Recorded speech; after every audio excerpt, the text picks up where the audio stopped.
Let's get started. We'll turn over to Acts chapter 25 is where we'll be starting out. Today we'll cover chapters 25 and 26. So as a little bit of review from Wednesday. So Paul has come to, he had come to Jerusalem, on the end of his third journey, where it never tells us that he delivered the funds of the collection and everything, but we're confident that the group of them that were traveling together did that.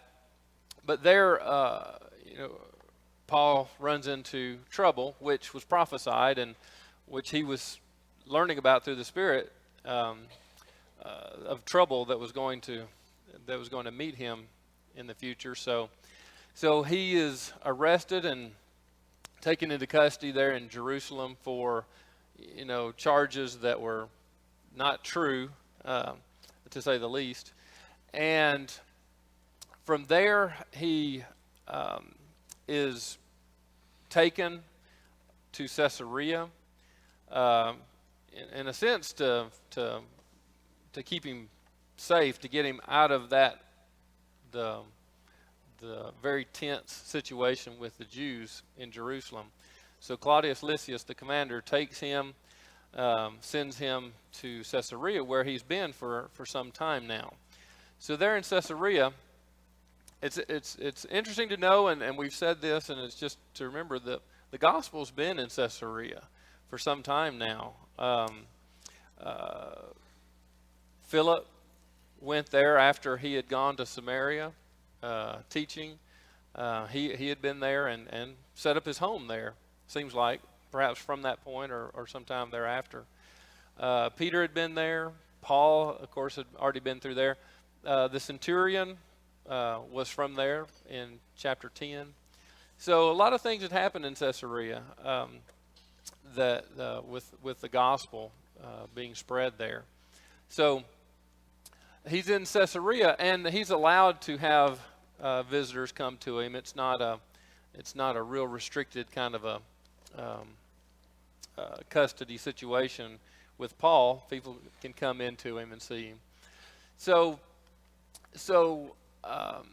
there in Caesarea, he is allowed to, or he defends himself before Felix. And before Felix, Tertullus comes down to Caesarea, and he presents the case against Paul. And, as his case is pretty weak, he couldn't provide any proof. The Jews from Asia who had brought the accusations, they weren't down there. However, Felix keeps him imprisoned, and he hears his defense, but keeps him in prison through the end of his term. And after Felix's term ends, then Festus takes over. So we'll go ahead and get to Festus here in chapter 25. Now, there's a little bit of family things that we'll talk about here with regards to Felix, and we'll get more. I've got a chart later on, but just know that there's some family ties here that keep going even beyond this into this next chapter. So we'll come back and address this here in just a little bit. So as Felix was done, Festus takes over. We get into chapter 25. So we don't know exactly. I looked for information on Festus, and it seems pretty sparse. So we don't know a whole lot of information about him. But from what I can tell and what I found is he's kind of a fish out of water in the sense that he was appointed to come down here and be over this, to be the governor, the procurator of Judea. He's set up in Caesarea, but he's appointed for this. but everyone before him and after him have family ties. Okay?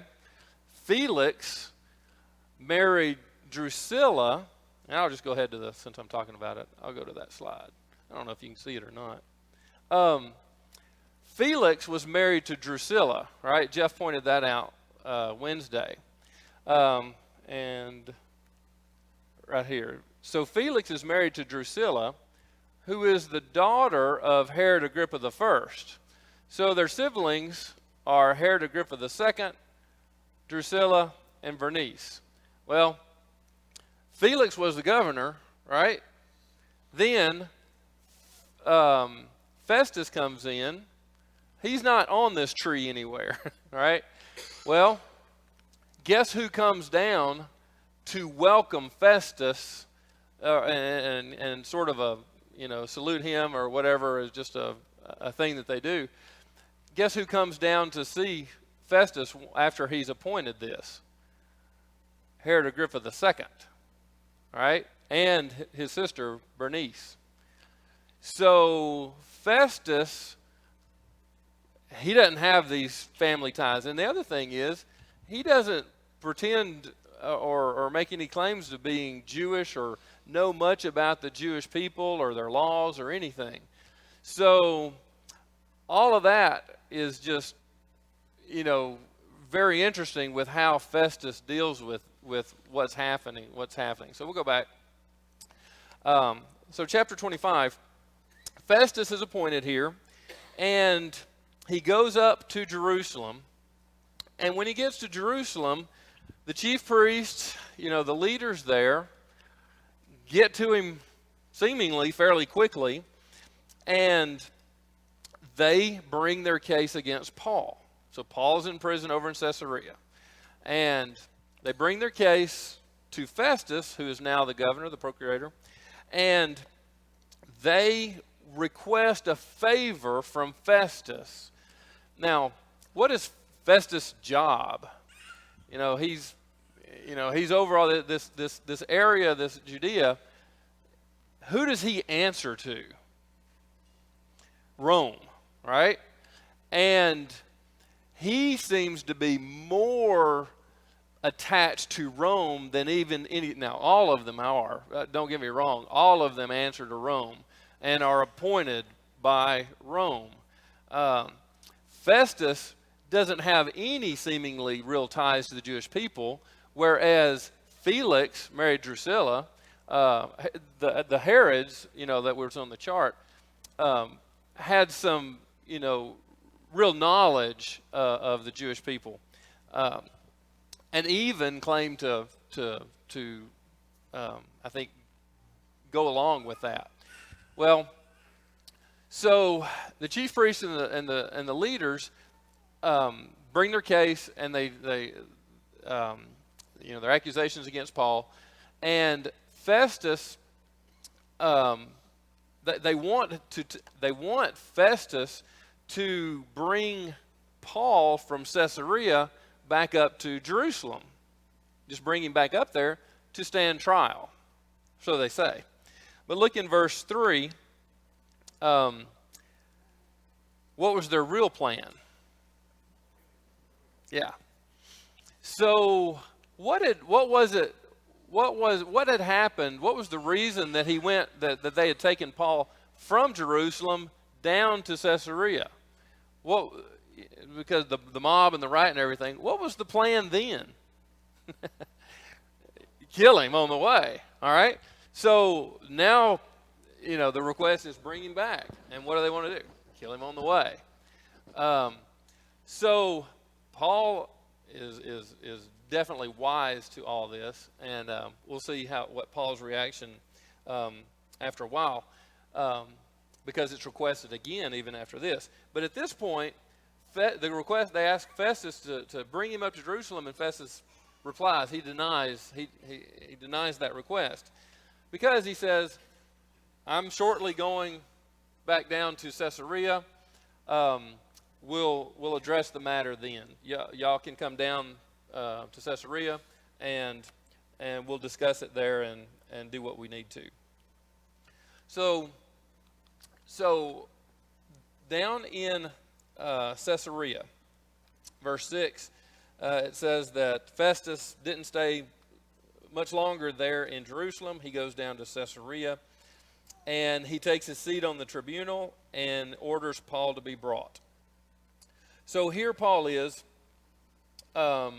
before the tribunal. He's gonna be before Festus. He's already done this before Felix, right there in Caesarea. Felix just left him in prison. Now Festus is here, and Festus is hearing the arguments, the case against Paul. So the case against Paul, same thing that they've said before. The charges were brought, but they can't prove anything. And so Paul argues his defense. And notice the points that he makes here. What does he say? I haven't committed anything. I haven't against the law of the Jews, nor against the temple, nor against Caesar. I haven't committed any offense against anyone, really. And we don't get the whole, we just get a little glimpse of what this whole trial was. But Festus, he wants to do the Jews a favor. His job is to keep peace so that Rome is happy and the Jews are under control. And how many times have we seen them get out of control and riot and, run to the theater with, to kill people and so forth. So, peace is a difficult thing to achieve here with the Jews. So Festus wants to do the Jews a favor. He says to Paul, well, do you wish to go to Jerusalem and be tried there on these charges? And Paul says, verse 10, he says, I am standing before Caesar's tribunal where I ought to be tried. To the Jews I have done no wrong, as you yourself know very well.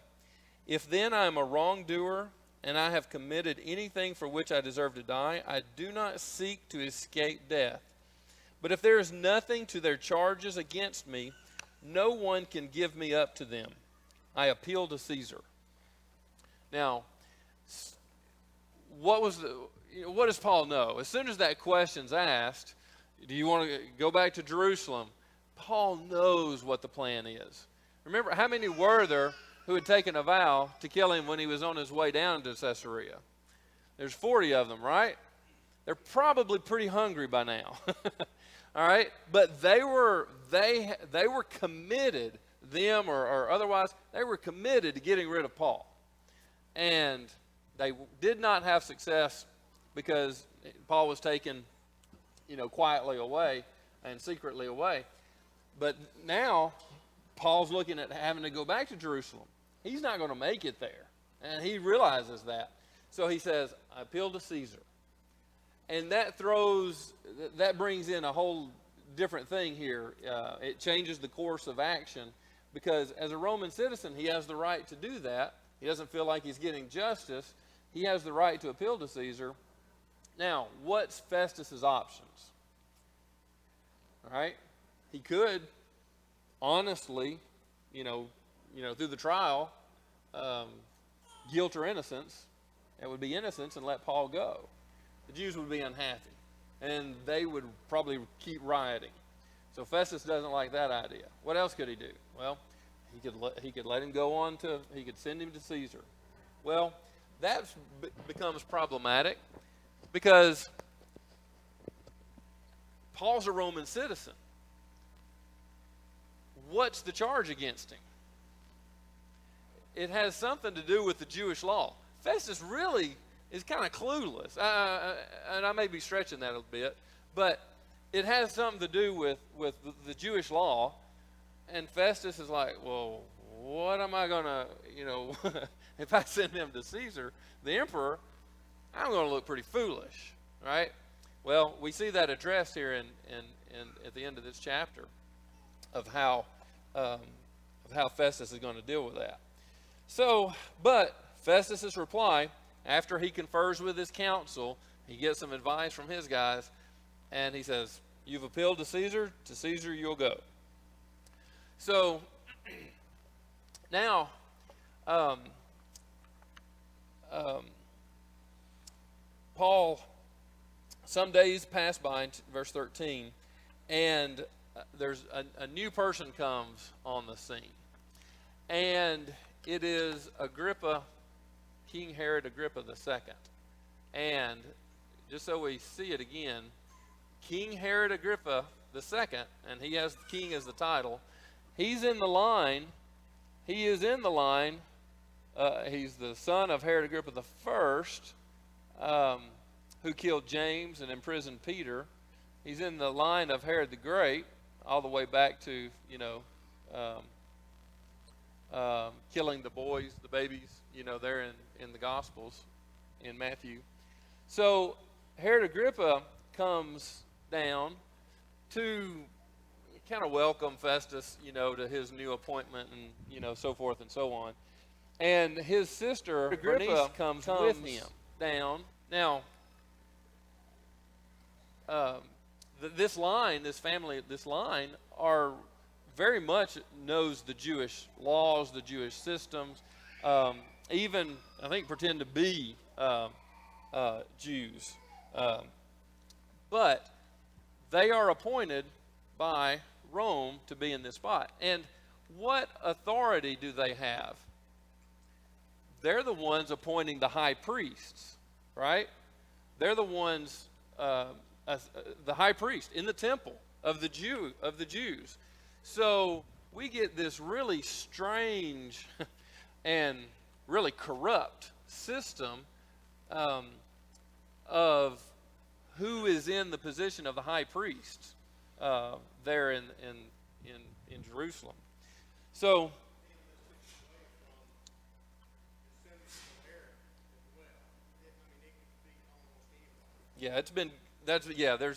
there's no more descendancy of Aaron sitting in as the high priest. That's been gone for some time because of the corrupt nature of the system now.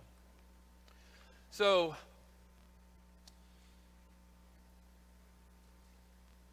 King Agrippa II arrives, and so he's there several days, and seeing Festus and everything there. And now, from what I know, King Herod Agrippa II here doesn't actually, this isn't his territory. His territory is to the north and east, from what I saw. So he's not over Judea, but he's down here visiting. So Festus, as they're talking and days go by, Festus brings Paul's case up. Said, hey, what do you think about this? And so Festus, this is what he says in verse 14, and this is he says, Felix left a prisoner. Now, as Festus is telling Agrippa II about what Felix did, who is Felix? Say again? Yes, but he's also somewhat kin to Agrippa II, because Felix married Drusilla, who is their siblings. So Felix is actually his son-in-law, right? So, brother-in-law, brother-in-law. So, there's a tie there. So Festus can't, disparage Felix or anything, or Felix. So, anyways, kind of a, he just has to walk carefully. So Festus brings this up to him. He says, Felix left this guy a prisoner here. When I was at Jerusalem, Festus keeps going, the chief priests, the elders, the Jews, they lay down their case against him, asking for a sentence of condemnation. So it's very clear what the Jews wanted. They wanted Paul killed. Felix knew that. Festus knew that. Everybody knows that. Not only were they a sentence of condemnation, which they weren't getting, they tried to plan these ambushes, on Paul to kill him. Festus answered, verse 16, I said, it's not the custom of Romans to give up anyone before the accuser can face the accused can face his accusers, and had the opportunity to make a defense. So they came together, and I judged the matter. He came before us, and the accusers, they brought no charge in his case, verse 18, of such evils as I had supposed. There was nothing there worthy of death, of condemnation. Verse 19, Festus says, rather they had certain points of dispute about their own religion, about a certain man named Jesus, who was dead, but whom Paul asserted to be alive. Just the way, he's kind of describing this, Festus doesn't understand this Jesus, who he really claims to be, and what everyone's saying he is, and that he's risen from the dead. Festus they're talking about Jesus who is dead, but they claim to be alive. It's very secular, in his understanding. So he says, verse 20, I'm being at a loss to investigate these questions. I asked if he wanted to go to Jerusalem and be tried regarding them. And he appealed to be kept in custody for the decision of the emperor. So he appealed to Caesar, and I ordered him to be held until that time. So here Paul still is, sitting in prison, and Festus is telling this story to Agrippa. So Agrippa, who knows the Jewish people, who knows the system, knows of their laws, Agrippa and Bernice, they want to hear from Paul, and they don't delay. Tomorrow, all right, you will hear. They're going to hear from him. So the next day, with quite a bit of pomp and circumstance, as the king and his sister and their entourage and everyone, they enter the hall with military tribunes, prominent men of the city. Everyone, Festus brings everyone in to this hall, and they bring Paul in. And Festus makes an introduction. So in this hall, where there's going to be a lot of the Jewish prominent individuals, city prominent officials, all the people with Agrippa himself, and Festus introduces and starts this meeting. And Festus says, King Agrippa and all who are present with us, you see this man about whom the whole Jewish people petitioned me, both in Jerusalem and here, shouting that he ought not to live any longer. But I found that he had done nothing deserving death, and as he himself appealed to the emperor, I decided to go ahead and send him. But I have nothing definite to write to my Lord about him. Therefore, I have brought him before you all, and especially before you, King Agrippa, so that after we have examined him, I may have something to write. For it seems to me unreasonable in sending a prisoner not to indicate the charges against him. Right. I should let him go, but I'm not going to do that because that causes me problems over here. But I can't really just send him because I don't know what to tell the emperor. Sometimes we have difficult decisions, and this can be for us too. I mean, this is his, problem, but we create problems for ourselves when we don't do the right thing, don't we? That was Festus's problem right here. He wouldn't do the right thing, and it created this whole big problem for him. Now, it's not to say that there wouldn't be a consequence if he did the right thing, let Paul go. He was going to have to deal with the Jews and, keep his finger on, a hammer on them to keep them from going crazy, because they would have gone crazy if he'd released them. So, but here we are, and now Paul gets to speak. Agrippa actually says to Paul, you have permission to speak for yourself. So Paul makes his defense. And honestly, rather than just making these points, I'd like to read this because these are Paul's words, and we'll talk about them afterwards. But I think there's Paul says it himself better than I can restate it. So Paul gives his defense, chapter 26, verse 2. He says, I consider myself fortunate that it is before you, King Agrippa, I am going to make my defense today against all the accusations of the Jews, especially because you are familiar with all the customs and controversies of the Jews. Therefore, I beg you to listen to me patiently.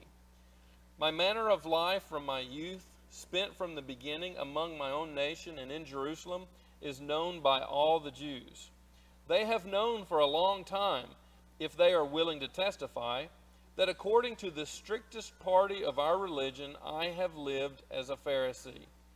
And now I stand here on trial because of my hope in the promise made by God to our fathers, to which our 12 tribes hope to attain as they earnestly worship night and day. And for this hope I am accused by the Jews, O king. Why is it thought incredible by any of you that God raises the dead? I myself was convinced that I ought to do many things in opposing the name of Jesus of Nazareth, and I did so in Jerusalem. I not only locked up many of the saints in prison after receiving authority from the chief priests.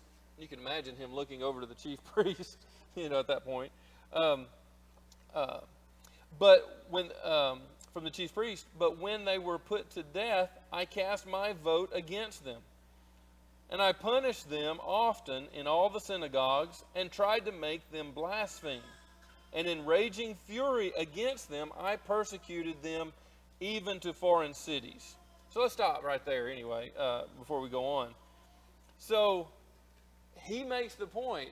Agrippa knows. Now Festus, he hasn't known. He doesn't know what's going on. Agrippa knows the Jews, their customs, and the controversies. And Paul makes the point. His really first point is verse 8.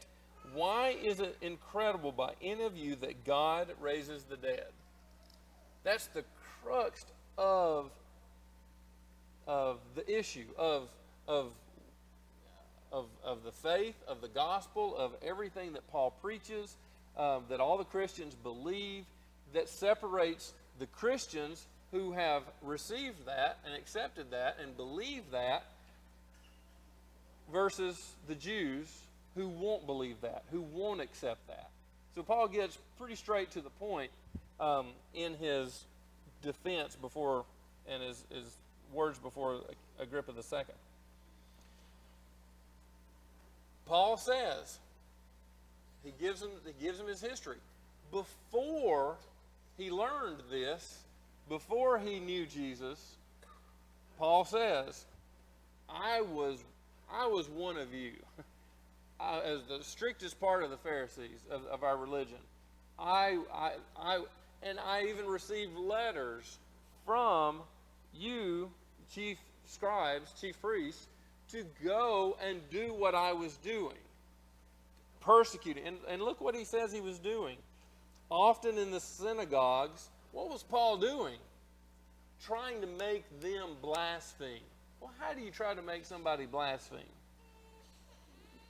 You put the screws to them, whether that's physically or whatever, trying to force them. In raging fury against them, I persecuted them even to foreign cities. And so that segues him into him going to Damascus with that letter, permission from the chief priest to persecute and bring back the Christians from Damascus. So, as I journeyed, he continues, in this connection, I journeyed to Damascus with the authority and commission of the chief priests. At midday, O king, I saw on the way a light from heaven, brighter than the sun, that shone around me and those who journeyed with me. And when we had all fallen to the ground, I heard a voice saying to me in the Hebrew language, Saul, Saul, why are you persecuting me? It is hard for you to kick against the goads. And I said, Who are you, Lord? And the Lord said, I am Jesus, whom you are persecuting. But rise and stand upon your feet, for I have appeared to you for this purpose, to appoint you as a servant and witness to the things in which you have seen me, and to those in which I will appear to you, delivering you from your people and from the Gentiles to whom I am sending you, to open their eyes so that they may turn from darkness to light and from the power of Satan to God, that they may receive forgiveness of sins and a place among those who are sanctified by faith in me. So he presents exactly what happened to him on the road to Damascus. He was confronted by Jesus, this one who he is believing. He said, I was not disobedient to that, and I declared it first in Damascus. Then I went to Jerusalem. I went throughout Judea, and even to the Gentiles. And this is where he segues into his next point. I did all of this teaching and preaching, performing deeds in keeping with their repentance. And he says, verse 21, For this reason the Jews seized me in the temple and tried to kill me, because of the Gentiles. And it was Trophimus and that whole thing of the false accusations, the assumptions they made. He said, To this day I have had the help that comes from God. And I stand here testifying both to the small and great, saying nothing but what the prophets and Moses said would come to pass, that the Christ must suffer, and that by being the first to rise from the dead, he would proclaim light to both our people and to the Gentiles. And he was saying these things in his defense. Festus cries out, Are you crazy? Are you mad? Have you lost your mind? Agrippa, remember, he knows the Jews. He knows their history. He knows. And so Paul is really speaking to him and kind of, just pointedly speaking to him. The prophet, just like the prophets told, just like Moses told, that the Messiah would come, a Savior, and who would bring light to the world. And Agrippa, we don't know what he's thinking, but it seems like he's like, okay, I know what you're talking about. And Paul then points toward Agrippa. He says, King Agrippa, do you believe the prophets? And Paul said, I know you do. And Paul said, or Agrippa replies to him, he says, in a short time, you would persuade me to be a Christian? Is that your purpose here? Is that what you're trying to do, is persuade me? We can read that a few different ways of how, that may have been intended from Agrippa. But Paul says, whether short or long, I would to God that not only you, but all who hear me this day might become such as I am, except for these chains. So at that, the king gets up. They go away, they withdraw. And in their own, wherever they go to, Festus and Agrippa and the others, Agrippa says, if he hadn't appealed to Caesar, he'd be a free man. Well, that's probably overstated or misstated, because if Festus had let him go, a free man, he would be, the Jews would be after him. Or if he had been sent to Jerusalem, he would have been ambushed on the way. So, but Agrippa, in other words, he finds no fault in anything that Paul has done worthy of death or anything, is the really, bottom line of that.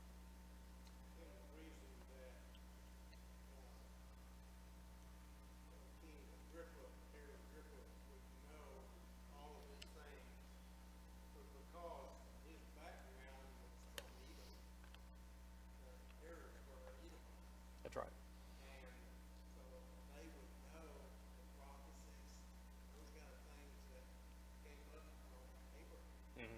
Right.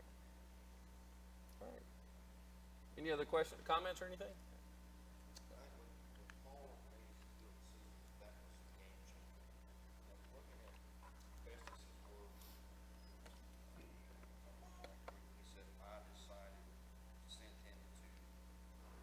Verse 25, chapter 25. I'm not sure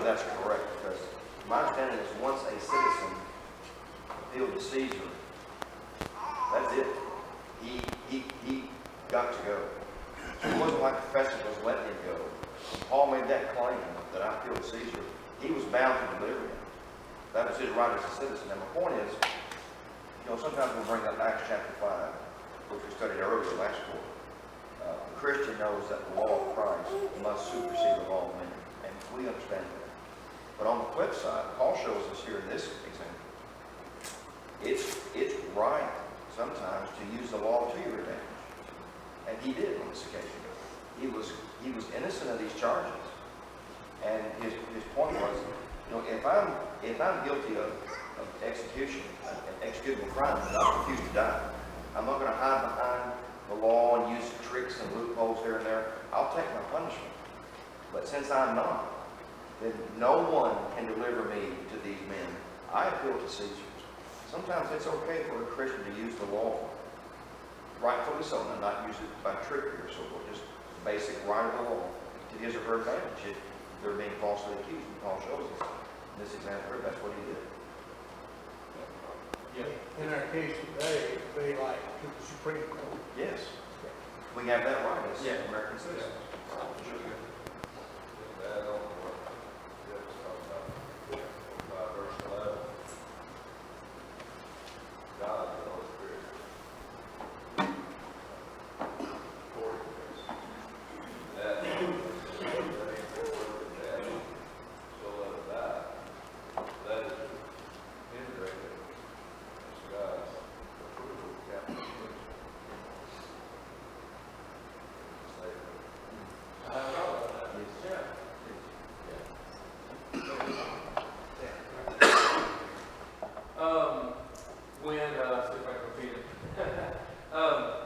When Paul, help me out again with it. Yeah, okay. So when Paul said, if I've done anything worthy of death, then I'm willing to die for it. In other words, that is, in an indirect way, maybe direct way, sort of God's allowing and blessing capital punishment from our governments. That's a good point. I've heard that, but I didn't think about it for this.